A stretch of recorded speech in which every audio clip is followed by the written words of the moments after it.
Gênesis capítulo 19. A destruição de Sodoma e Gomorra.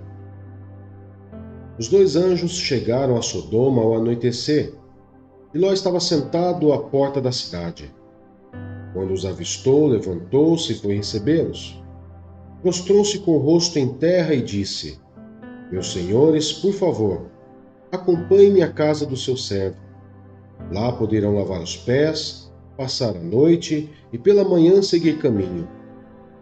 Não, passaremos a noite na praça, responderam. Mas ele insistiu tanto com eles que finalmente o acompanharam e entraram em sua casa. Ló mandou preparar-lhes uma refeição e assar pão sem fermento, e eles comeram. Ainda não tinham ido deitar-se quando todos os homens de toda a parte da cidade de Sodoma, dos mais jovens aos mais velhos, cercaram a casa. Chamaram Ló e lhe disseram: Onde estão os homens que vieram à sua casa esta noite? Traga-os para nós aqui fora, para que tenhamos relações com eles. Ló saiu da casa, fechou a porta atrás de si e lhes disse: Não, meus amigos, não façam essa perversidade. Olhem, tenho 2 filhas que ainda são virgens. Vou trazê-las para que vocês façam com elas o que bem entenderem, mas não façam nada a estes homens, porque se acham debaixo da proteção do meu teto. Saia da frente, gritaram, e disseram: Este homem chegou aqui como estrangeiro e agora quer ser o juiz. Faremos a você pior do que a eles. Então empurraram Ló com violência e avançaram para arrombar a porta. Nisso, os 2 visitantes agarraram Ló, puxaram-no para dentro e fecharam a porta. Depois feriram de cegueira os homens que estavam à porta da casa, dos mais jovens aos mais velhos, de maneira que não conseguiam encontrar a porta. Os 2 homens perguntaram a Ló: Você tem mais alguém na cidade, genros, filhos ou filhas, ou qualquer outro parente? Tire-os daqui, porque estamos para destruir este lugar. As acusações feitas ao Senhor contra este povo são tantas que ele nos enviou para destruir a cidade. Então Ló foi falar com seus genros, os quais iam casar-se com suas filhas, e lhes disse: Saiam imediatamente deste lugar, porque o Senhor está para destruir a cidade. Mas eles pensaram que ele estava brincando. Ao raiar do dia, os anjos insistiam com Ló, dizendo: Depressa, leve daqui sua mulher e suas 2 filhas, ou vocês também serão mortos quando a cidade for castigada. Tendo ele hesitado, os homens o agarraram pela mão, como também a mulher e as 2 filhas, e os tiraram dali à força, e os deixaram fora da cidade, porque o Senhor teve misericórdia deles. Assim que os tiraram da cidade, um deles disse a Ló: Fuja por amor à vida, não olhe para trás e não pare em lugar nenhum da planície. Fuja para as montanhas, ou você será morto. Ló, porém, lhes disse: Não, meu senhor. Seu servo foi favorecido por sua benevolência, pois o Senhor foi bondoso comigo, poupando-me a vida. Não posso fugir para as montanhas, senão esta calamidade cairá sobre mim e morrerei. Aqui perto há uma cidade pequena, está tão próxima que dá para correr até lá. Deixe-me ir para lá, mesmo sendo tão pequena, lá estarei a salvo. Está bem, respondeu ele. Também lhe atenderei este pedido. Não destruirei a cidade da qual você fala. Fuja depressa, porque nada poderei fazer enquanto você não chegar lá. Por isso a cidade foi chamada Zoar. Quando Ló chegou a Zoar, o sol já havia nascido sobre a terra. Então o Senhor, o próprio Senhor, fez chover do céu fogo e enxofre sobre Sodoma e Gomorra.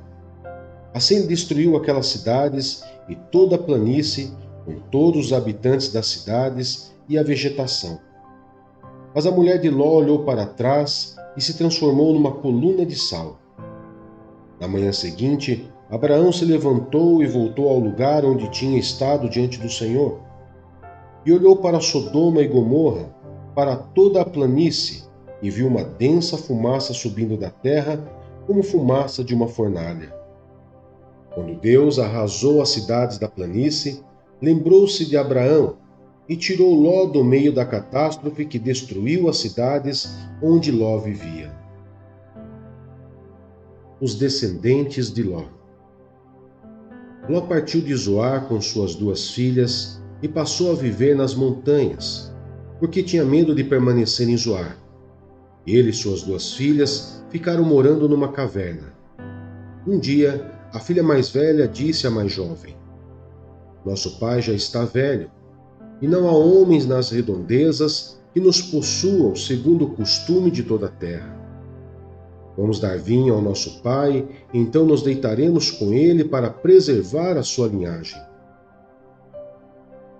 Naquela noite, deram vinho ao pai, e a filha mais velha entrou e se deitou com ele. E ele não percebeu quando ela se deitou, nem quando se levantou. No dia seguinte, a filha mais velha disse à mais nova: Ontem à noite deitei-me com meu pai. Vamos dar-lhe vinho também esta noite, e você se deitará com ele, para que preservemos a linhagem de nosso pai. Então, outra vez deram vinho ao pai naquela noite, e a mais nova foi e se deitou com ele. E ele não percebeu quando ela se deitou, nem quando se levantou. Assim, as 2 filhas de Ló engravidaram do próprio pai. A mais velha teve um filho, e deu-lhe o nome de Moabe. Este é o pai dos moabitas de hoje. A mais nova também teve um filho, e deu-lhe o nome de Ben-Ami. Este é o pai dos amonitas de hoje. Mateus capítulo 18. O maior no reino dos céus. Naquele momento, os discípulos chegaram a Jesus e perguntaram: Quem é o maior no reino dos céus? Chegando uma criança, colocou-a no meio deles e disse: Eu lhes asseguro que, a não ser que vocês se convertam e se tornem como crianças, jamais entrarão no reino dos céus. Portanto, quem se faz humilde como esta criança, este é o maior no reino dos céus. Quem recebe uma dessas crianças em meu nome, está me recebendo. Mas se alguém fizer cair no pecado um desses pequeninos que creem em mim, melhor lhe seria amarrar uma pedra de moinho no pescoço e se afogar nas profundezas do mar. Ai do mundo, por causa das coisas que fazem cair no pecado. É inevitável que tais coisas aconteçam, mas ai daquele por meio de quem elas acontecem. Se a sua mão ou seu pé o fizerem tropeçar, corte-os e jogue-os fora. É melhor entrar na vida mutilado ou aleijado do que, tendo as 2 mãos ou os 2 pés, ser lançado no fogo eterno. E se o seu olho o fizer tropeçar, arranque-o e jogue-o fora. É melhor entrar na vida com um só olho do que, tendo os 2 olhos, ser lançado no fogo do inferno. A parábola da ovelha perdida. Cuidado para não desprezarem um só desses pequeninos, pois eu lhes digo que os anjos deles nos céus estão sempre vendo a face de meu Pai Celeste. O Filho do Homem veio para salvar o que se havia perdido. O que acham vocês? Se alguém possui 100 ovelhas e uma delas se perde, não deixará as 99 nos montes, indo procurar a que se perdeu? E se conseguir encontrá-la, garanto-lhes que ele ficará mais contente com aquela ovelha do que com as 99 que não se perderam. Da mesma forma, Pai de vocês que estás nos céus não quer que nenhum destes pequeninos se perca. Como tratar a ofensa de um irmão. Se o seu irmão pecar contra você, vá aí a sós com ele, mostre-lhe o erro. Se ele o ouvir, você ganhou seu irmão.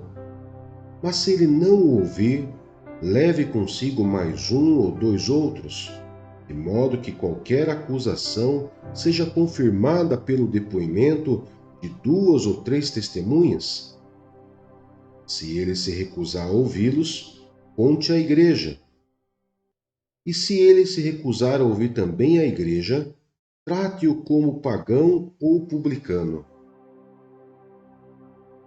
Digo-lhes a verdade: tudo que vocês ligarem na terra será ligado no céu.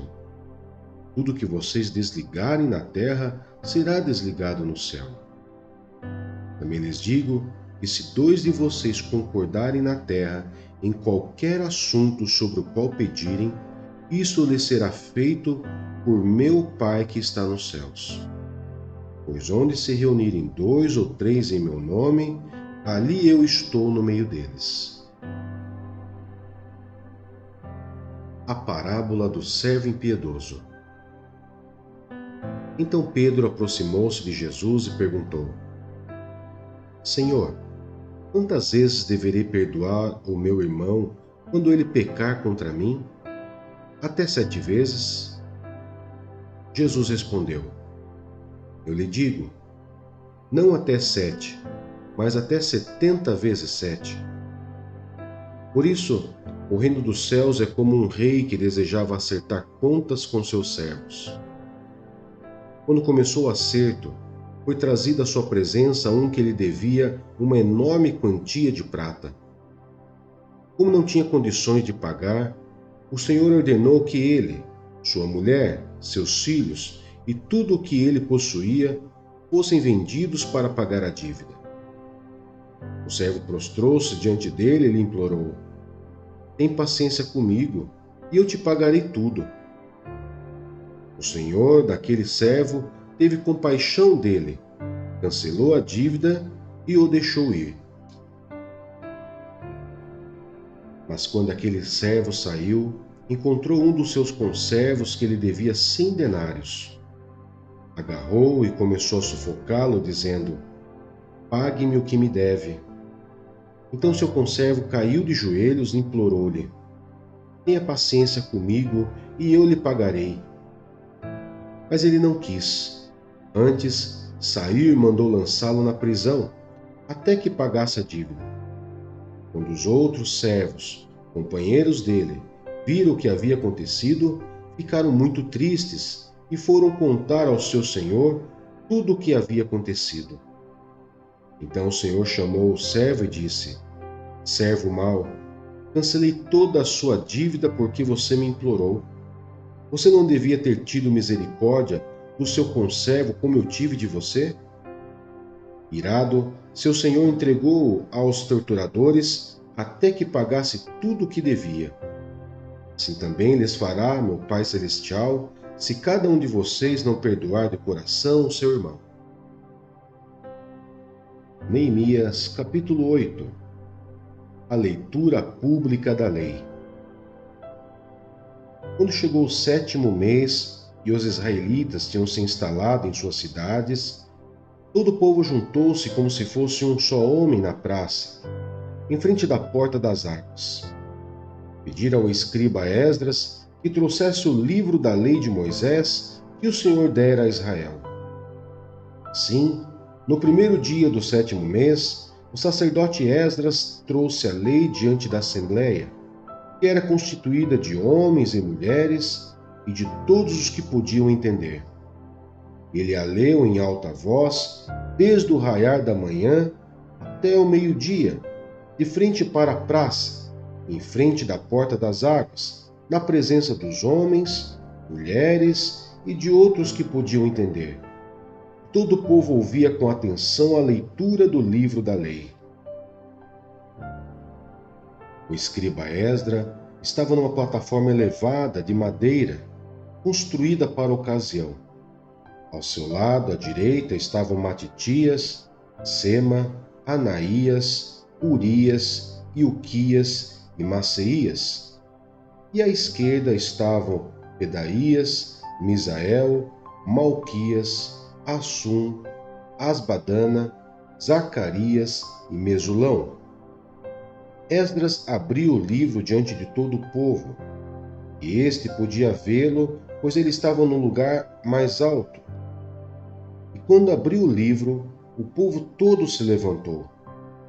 Esdras louvou o Senhor, o grande Deus. Todo o povo ergueu as mãos e respondeu: Amém, Amém. Então eles adoraram o Senhor, prostrados com o rosto em terra. Os levitas Jesua, Bani, Serebias, Jamim, Acube, Sabetai, Odias, Maaseias, Elita, Azarias, Josabade, Anã e Pelaías instruíram o povo na lei. Todos permaneciam ali. Leram o livro da lei de Deus, interpretando-o e explicando-o, a fim de que o povo entendesse o que estava sendo lido. Então Neemias, o governador, Esdras, o sacerdote e escriba, e os levitas que estavam instruindo o povo disseram a todos: Este dia é consagrado ao Senhor, o nosso Deus. Nada de tristeza e de choro, pois todo o povo estava chorando enquanto ouvia as palavras da lei. E Neemias acrescentou: Podem sair, e comam e bebam do melhor que tiverem, e repartam com os que nada têm preparado. Este dia é consagrado ao nosso Senhor. Não se entristeçam, porque a alegria do Senhor os fortalecerá. Os levitas tranquilizaram todo o povo, dizendo: Acalmem-se, porque este é um dia santo. Não fiquem tristes. Então todo o povo saiu para comer, beber, repartir com os que nada tinham preparado e para celebrar com alegria, pois agora compreendiam as palavras que lhes foram explicadas. No segundo dia do mês, os chefes de todas as famílias, os sacerdotes e os levitas, reuniram-se com o escriba Esdras para estudarem as palavras da lei. Descobriram na lei que o Senhor tinha ordenado, por meio de Moisés, que os israelitas deveriam morar em tendas durante a festa do 7º mês. Por isso anunciaram em todas as suas cidades em Jerusalém: Saiam às montanhas e tragam ramos de oliveiras cultivadas, de oliveiras silvestres, de murtas, de tamareiras e de árvores frondosas, para fazerem tendas conforme está escrito. Então o povo saiu e trouxe os ramos, e eles mesmos construíram tendas nos seus terraços, nos seus pátios, nos pátios do templo de Deus e na praça junto à porta das águas e na que fica junto à porta de Efraim.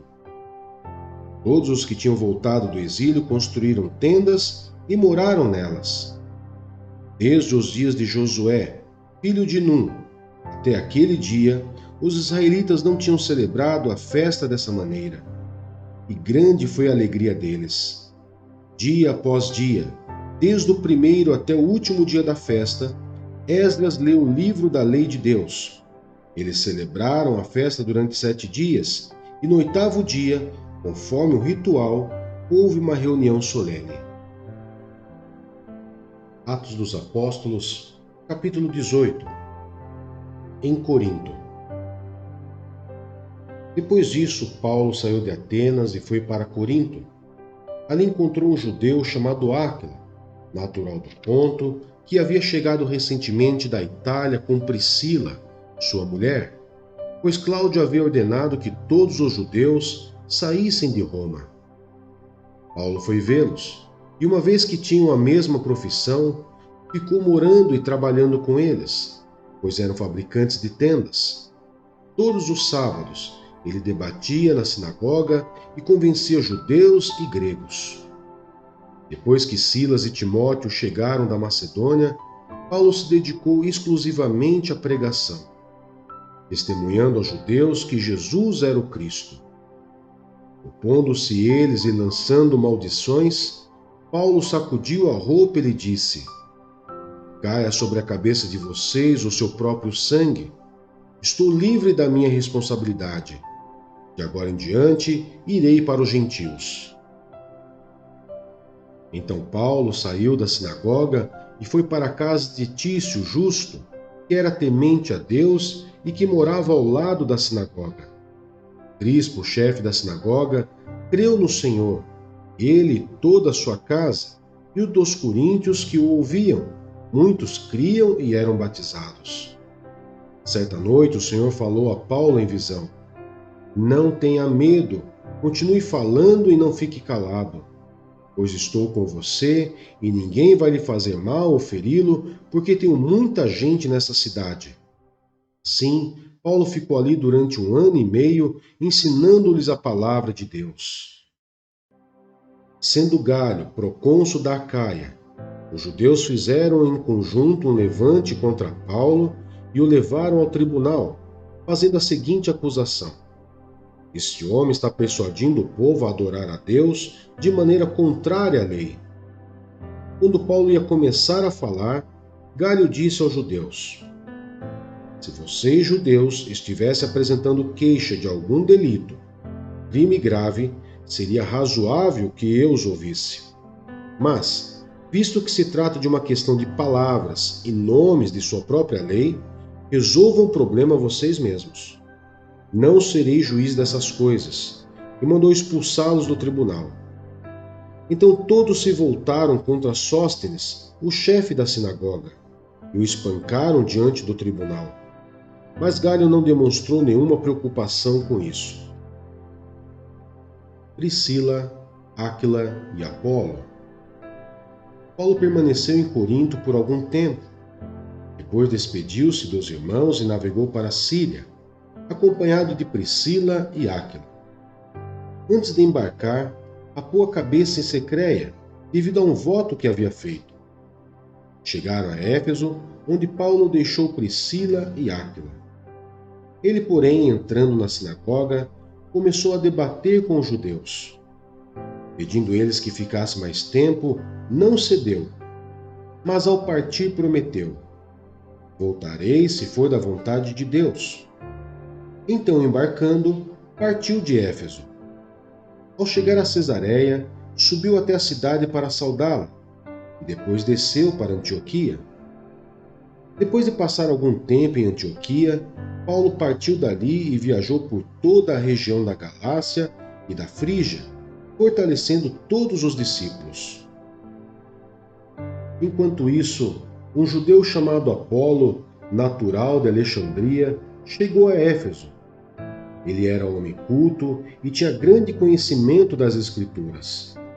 Fora instruído no caminho do Senhor e, com grande fervor, falava e ensinava com exatidão acerca de Jesus, embora conhecesse apenas o batismo de João.